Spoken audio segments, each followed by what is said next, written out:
La pintora i escultora Lluïsa Sallent exhibeix a Sitges una mostra ben especial. L'exposició és solidària i està integrada per una col·lecció de 45 olis, diversos pastels i una escultura en marbre. Són les obres que l'artista de 81 anys ha donat al Fons d'Art de la Fundació Ave Maria amb l'objectiu que aquesta institució dedicada a l'atenció de persones amb discapacitat intel·lectual pugui recaptar diners.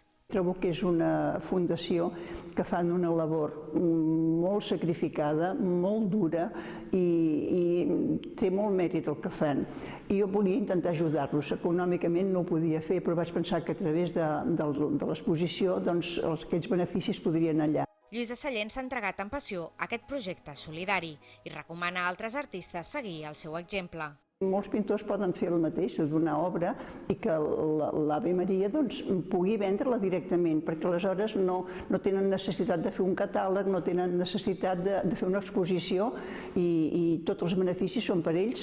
Els fons, recaptats a través de la mostra, es destinaran al desenvolupament dels projectes de la Fundació Ave Maria, més enllà dels relacionats amb la robòtica.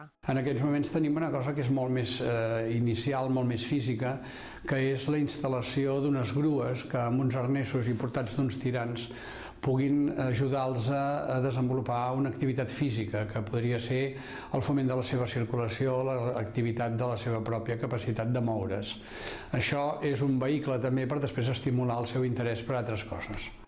Lluïsa Sallent és autodidacta i destaca pel seu art figuratiu caracteritzat bàsicament per representar el nu femení.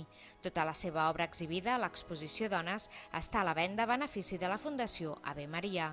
Fins al 2 de maig es pot visitar a l'edifici Miramar aquesta mostra que uneix art i solidaritat.